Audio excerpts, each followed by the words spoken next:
The day you plant the seed is not the day you eat the fruit. Hey there, how's it going, you guys? Thanks for joining me for another episode of Bitcoin and Coffee. I'll be your host, Eugene Forrest. So, what are we looking at today with these crazy cryptocurrency markets? A little bit of a slide backwards again. 7,200, bouncing around a little bit. Are you disappointed? Because personally, I'm not. Bitcoin never seems to really do well through the month of December. I mean, I know that it's the same old drum that we're beating here when we're talking about, the halvings coming up, supply, demand, and the fact that Bitcoin is on the tip of everybody's tongue. Everyone thinks they know a little something about Bitcoin. You can't go through a week in television without hearing the word Bitcoin used in some crime drama or some Ponzi scheme, possibly. But the ideal of us needing a digital currency in the future is still real. And as we continue to see through 2019 the embrace of the traditional finance into Bitcoin, we see people like Crypto Chino going crazy with conspiracy theories, telling us that this is why the price of Bitcoin is manipulated and possibly down here at the 7,200 area could be heading lower.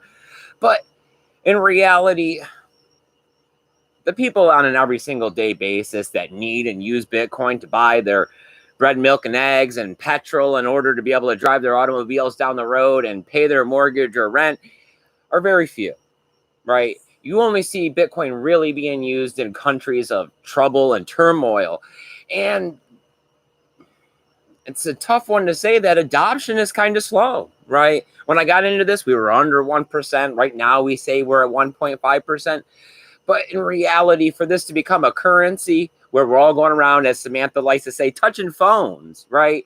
And doing this peer-to-peer transaction, which is the original idea of Bitcoin, we're still a ways off, right? We need at least 15, 20% of the world in on this in order to be able to physically know quite a few people in order for this to happen. And as we see transactions only happening around 8 to 10 per second, we're not seeing the network we need, right? In order for merchant support. And yes, we have the Lightning Network and I love it. But you know what? It is early days. We are speculators speculating on the fact that the future is going to be digital.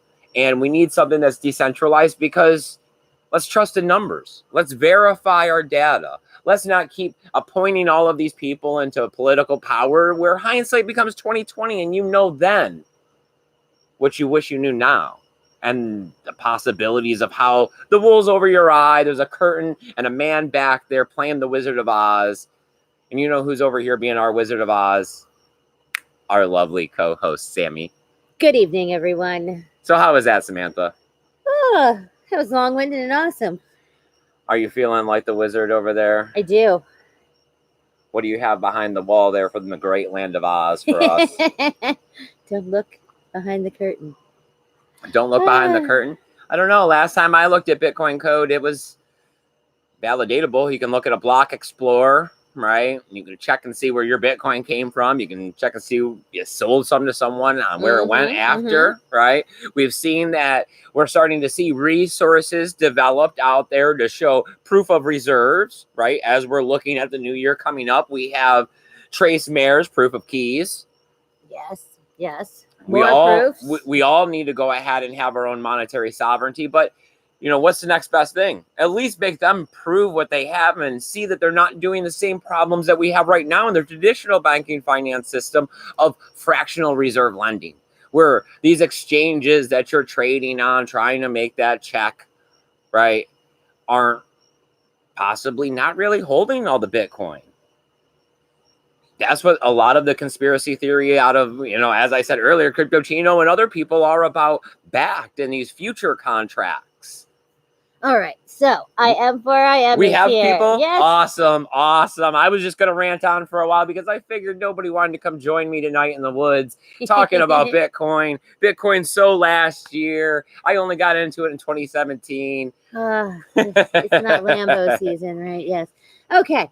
He says, hello, my fellow hodlers. He says that he wins, that he's first. All right. I am glad that you could join us, my friend. I do appreciate it.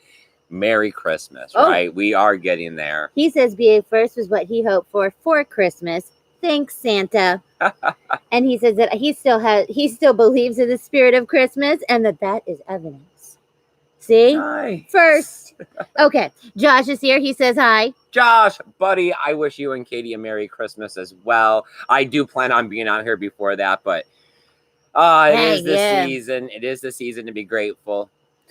I am 4am says, okay, adoption is slow, thanks to the government slamming the price via the CME and the Wall Street shorting it. You know, have you ever imagined what would have happened if the CME didn't get into it late 2017? I mean, it would have been it would have been nice, but I mean, with Bitcoin, you can sit around and do a lot of if this and if that possibilities. I like to just, let it come as it comes, go with the flow situation. But yeah, I mean, the price could have got crazy. I mean, the fact that we're looking at 7.2 and we've seen 14, we're half of where we were for a high, Yep. Are you getting disappointed? Well, no, because I'm not trading. So I'm not like using leverage and getting squashed. I'm not like investing in altcoins and seeing that my return isn't as good as if I held Bitcoin. I'm just going to keep plugging away at adoption, awareness, doing what little bit I can, while continuing to focus on everything, because the spice of life and the variety is what makes it great. You can't just have Bitcoin all day. You got to have other stuff too. And, hey, at Christmas time this is our 4th year in Bitcoin. I always have to take a break in December, it seems like. I'm always crossing my fingers and hoping for that big pop-up so I can give you guys all like that amazing Christmas, but it's never happened. So, if December is a good time to slow the brakes on Bitcoin a little bit, because of course, it does consume quite a bit of our lives, especially, I'm sure you guys as well as much as me. This is a good time to focus on the family, right? Hey, the price is fluctuating. I'm not swearing, fluctuating around. I'm not selling. No. I mean, the halving is coming, definitely looking to see if I can't get more, right? You can only keep a good man down so long, right? Bitcoin's going to come back. The price will be up there. Adoption's going to happen, right? These aren't questions. It's just a matter of time. And, right, it's always the stick or the carrot, right? So, yes. First it was the carrot, right? We seen the money. Well, yeah. Maybe now we're getting the stick. Maybe we might need to have to get the stick where the dollar really does some bad stuff, or people start to see economic crisis, to make them have to realize that something has to be done about the situation. Because once again, this all does boil down to the revolution.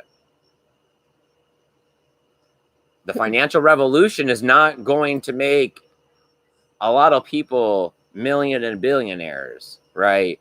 The revolution is about changing powers and changing hands. And us as early adopters, we're just smart enough to see the revolution, see the road, and start preparing ourselves by investing into this digital future, knowing that the revolution isn't inevitable. Okay, I mean, like this, I have... Mr. Anderson, I know. I have horrible analogies, but okay, most people probably, well, I'll say at least half of our viewers, hopefully, will remember Y2K. Yes. Okay. And remember how everybody freaked out and oh my God, and the reset of all of like technology yes. and oh my God, that is what Bitcoin is. Okay. It's just it's okay. It's going to be the Y2K that never happened. Not in that sense, but literally in the financial sense, it needs to just, completely start over. And until we're at that point, and that's going to be a while. Well, it's that situation that you see that happens where it's hinky math. It's hard to say what the real word is, but it's Peter, Robin, Paul to pay Judy. And we have some under the bed, which no one knows about. And it's this whole, we want an open ledger. We want to know how much money there is in the world. We want to know who has the large chunks. Right. We want to know that the companies and organizations that are spending the money are spending it the way that they're supposed to. We want to know that the government isn't blacklisting all of these different projects, spending billions of dollars, when at the same time we have humanitarian needs that could definitely use the money over possibly countries spying on each other, right? I would much rather build houses for the needy over help America spy on other countries. No. Okay. So I am says Airbnb has better adoption curve. So does Candy Crush, Angry Birds. It's frustrating. But without a marketing budget for Bitcoin, it is expected. Plus, miners kill the price by dumping coins to pay electric bills. And the government tries to stop through the CME. However, the revolution is here. It is a war to regain our individual monetary sovereignty. Oh, you Exactly. go, I am for I am. Rawr. Yeah, feisty. Another part that I always see to all of this is that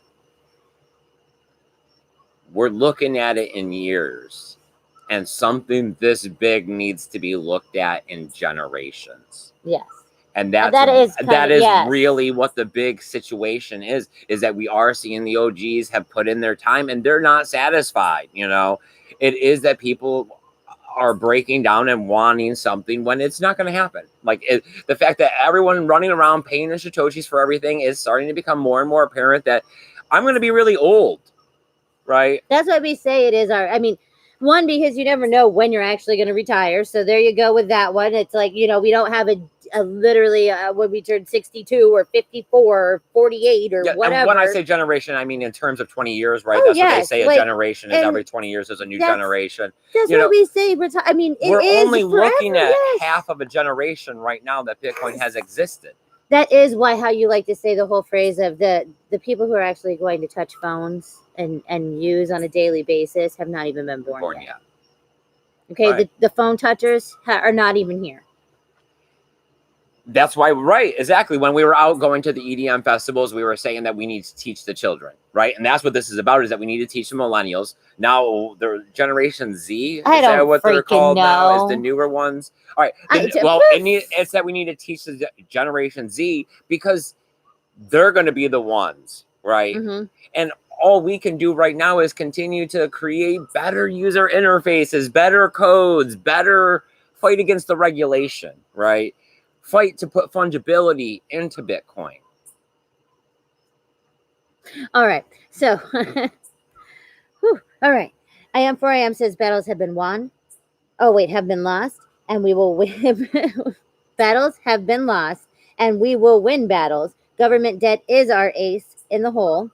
Fiat is our trump card. No pun intended. Bump. Oh, Bitcoin Jake is here. Hi. Hey, Bitcoin Jake, buddy. I am glad that you can make it, my friend. I do appreciate it. You guys that are hanging out, I know you're having a good time. Hit the thumbs up. It helps out the video. It helps out the channel. It might stick us in the side algorithm of other YouTube videos so they come and join us. I've seen that we've had a couple new subscribers. Thank you guys for joining us. We love you guys for checking out the channel.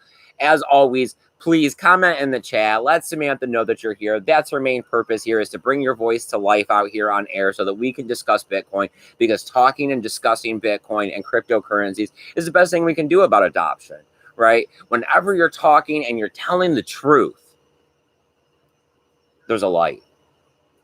And that's all we're trying to do. No pun intended with all of the lights around here, but we're trying to sit here and shine a light out into the cryptocurrency world, showing that, hey, we do provide a free help desk. There's email links down below for that. And we're out here every other night, every couple nights, talking open on the internet about Bitcoin and cryptocurrencies. And you can ask questions. You can try to shoot us down. We love our thumbs down, because love and hate come from the same place, right? If you're willing to come by my show every single day that I put one out and give it a thumbs down, then you're into Bitcoin too. You're just a no-coiner. I mean, it's going to happen. For a real long time, I was a no-coiner. I mean, I didn't have wallets and I didn't even own anything. I would just talk you into buying small amounts on your stuff that I thought was cute or stupid. And you'd be like, oh my God, I have a wallet full of clams. Why? Like, what? Get your own crap. But for a real long time, I read the same articles. We still did the same stuff. I just didn't actually own anything. I know. I still have crypto kitties from your birthday. Like 3 years ago, crypto kitty, or 2 years. I don't know. It was Christmas time kitties, because it was Boxing Kitty, my birthday kitty, and Christmas Kitty. Yeah. And then they made a kitty. What? FYI, yesterday was Samantha's birthday. Yeah, shut up. Yeah, but it is. It was. Okay, so FRIM says Bitcoin hodling requires discipline. We have to become savers. let's face it, many Americans aren't savers. Yes. Oh God, no. Yeah. The statistic is less than 10% of Americans have more than $1,000 saved. Most Americans literally are going paycheck to paycheck. I mean, it is. I mean, I don't know very many people that are actually good with money in the real world. Most people I know, as soon as they have money, it's like it burns a hole in their pocket and they have to run out and spend it or blow it on, you know. I just see people going into gas stations all the time and buying scratch offs and beef jerkies and potato chips and all of this other stuff. And it's like, if you would have just bought that in the big pack at Walmart when you went shopping. God, if you would have just made dinner. Right. Just saying, man. I mean, do you really think you're going to win on that $5 scratch off? Because that $5, that's like a gallon and a half worth of gas. That's like a pound of like hamburger, a gallon of milk. I mean, here, I don't know. Okay. So Bitcoin shakes his head. 50 years, all the old heads will be demonetized, and the only people left are going to be people okay with crypto. Right? Yes. I'm sure that it'll just eventually, like, as we see, like right now, we're seeing will it be like the futures Bitcoin people still be around? Nah. Like, that'll be the old heads. We see the Icelandic countries, right? There are a lot of them are cashless already. You're right. Where they have all the weird little chippies and the what. I think it's just going to be like that. There's going to be a slow transition. Like right now, who writes a check? Right. Okay. Well, soon it's going to be everyone's going to have a card or a Cash App or a Venmo or whatever. And there's not going to be, you're going to start to see less and less paper money.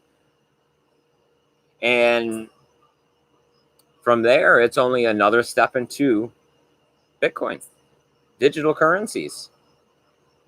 IM4AM says, many in third world countries don't save because of their country's inflation rates. They kill their savings return. Yeah, they do. I mean, we heard that Jack Dorsey is talking about his big trip that he's planning here in a couple of months to South Africa. Yes. And saying that is going to be the next key, is empowering these people. There's millions, there's billions of people down in South Africa that need money and need to get a part of a financial system. It's not fair, right? Well, why do we get to sit here in America with the way that we are? Well, they're sitting down there and they don't even have running water. I know. Like, really? Like, wow, what kind of problems? Okay. IM4AM says, but crypto is here to stay and will free us. Yes, Pandora's box has been opened and it cannot be put back. The problem is that now everybody thinks that they can create another cryptocurrency. And unfortunately, Pandora's box it's a gift and it's only going to happen once. He says, long live decentralized fiat. My rant is over. I dropped the mic. All right. And Brian, the UK Bitcoin master. Buddy, awesome. I'm glad that you're squirrely. here. I seen that you've been commenting on our videos. You guys got to go check him out. If you guys haven't or you don't know who he is, I'm sure you guys all do. He has a great channel, constantly putting out good content over there. I love to stop by and watch as much as I can and give it a thumbs up. He says it's late, but he can't sleep, so he's here. Yay! Of course, over in the UK, I actually went to London when I was 18. Yes. I went over there for a week. It was one of the few times I've left the country. It was nice. I've never done Europe. I stayed over in District 1 in a nice little hotel, and I saw the changing of the guard and a bunch of museums and Piccadilly Circle and your wax thingy. Yes. Yep. I went to a wax museum, got a picture of me and James Bond. Yes. Before my time, sadly. Wow, right? How long ago that was. But right? I do remember all the pictures. The Alpha and the Omega is here. There was nothing before and there will be nothing after. How are you talking about before, bro? No, I mean, it would be nice to go over there. I like all their food because I've known lots of different European countries, like peoples, and oh my god, it's all good. They put crazy stuff on their pizza. That was the first place I ever went and seen where it's not like just the standard cheese and pepperoni, like vegetables and meats and stuff, eggs. Ooh, eggs. All right, let's move on. What else we got going on in the chat? Thank you for joining us, buddy. It means a lot to me. Ryan says, "Don't worry, when Bitcoin moves, we'll meet up." All right. Yeah. Yes. Right? cool. Then I'd actually see it. What? I keep telling you, you gotta get your passport, What? Samantha. We gotta be ready for these I things. know, man, but then I don't want to. I know I want don't it like in the the safe man so that knowing when all the it stuff. moons, I literally can just take all the money I have and get on the plane, and I'll deal with selling the Bitcoin or taking the transactions elsewhere in another country. Right? What do you mean? I wasn't even like. I wasn't even in country. America. No. How does it? Well, I can tell you that does not really work with the IRS all that well. Because remember, my father when he went to South Africa, that didn't work. All right. We are good. That's it. That is it. All right, you guys. I appreciate you guys coming out and hanging out this evening, doing another episode of Bitcoin and Coffee with us as we continue to spread awareness. Still going to continue to do as much as we can and get out here as often as we possibly can. We got plans tomorrow evening, so of course there won't be an episode. Maybe Probably the day not. after. Yeah. Other than that, like I said, a couple social media sites down below that I'm posting, the content to as well. If you want to come follow me on those. Anything you got to say, Samantha? No. All right. Well, I'm glad that you guys have joined us. Remember to hit the like button. Take care of each other. Stay happy. Keep that Bitcoin safe. Later. Merry Christmas. Happy holiday, guys. We love you.